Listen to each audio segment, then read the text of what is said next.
Good morning, everybody. Jim Barrett from RJO Futures Division here, March 2nd. Notes and bonds. After a bounce last week, kind of a bounce that really never caught fire, yields broke down to 194, 194 and a half in the 10-year notes. Yields are higher today. Prices are lower. We opened higher, or actually we were higher in pre-market trading. European stock indexes were a bit lower.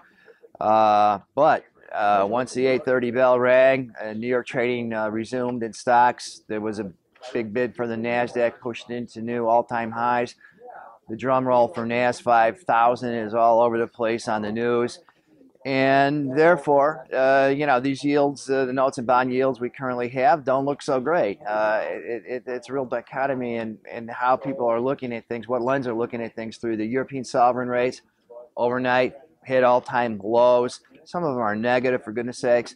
So, of course, compared to those, these U.S.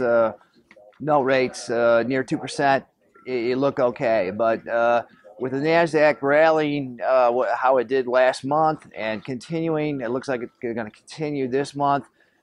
In that light, the yields look pretty anemic. And anyways, sellers came in, that is sellers for notes and bonds, and press price is down pretty good. We're down over half a point in the notes. We're down a point and a half, almost 2 points in the bonds. And so, the sell-off that really began last month, early last month, has resumed here. Another bearish factor, possible bearish factor, is Yellen's appearance tomorrow before the House of Representatives and what used to be called the Humphrey Hawkins twice a year, semi-annual report to Congress. Anyways, the representatives will be questioning her. And wage pressures are up just a little bit here in the U.S. The Fed wants to appear ahead of the curve, so they put some pressure on her to possibly move. And obviously, initially, this might not be good for notes and bonds. Anyways, offsetting that, of course, is the inflation, or rather lack of inflation, or almost deflation, going on in the world today, which gives her plenty of cover to keep things as they are, and also make these yields look okay. Anyways, that's the deal. Those are the two camps. We'll see how it resolves later this week, I suppose, because we'll get important economic information on Friday. Of course, a monthly unemployment number.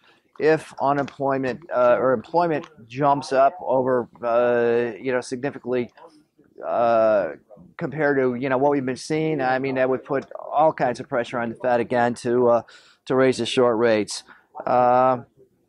We do got other Fed governors speaking. I mean, Yellen, of course, as I mentioned, in front of Congress tomorrow, but Fisher speaks, Evans speaks. What else we got? Factory orders on Thursday, some more hard economic information. We also have, I left off something here, the PMI Services Index on Wednesday.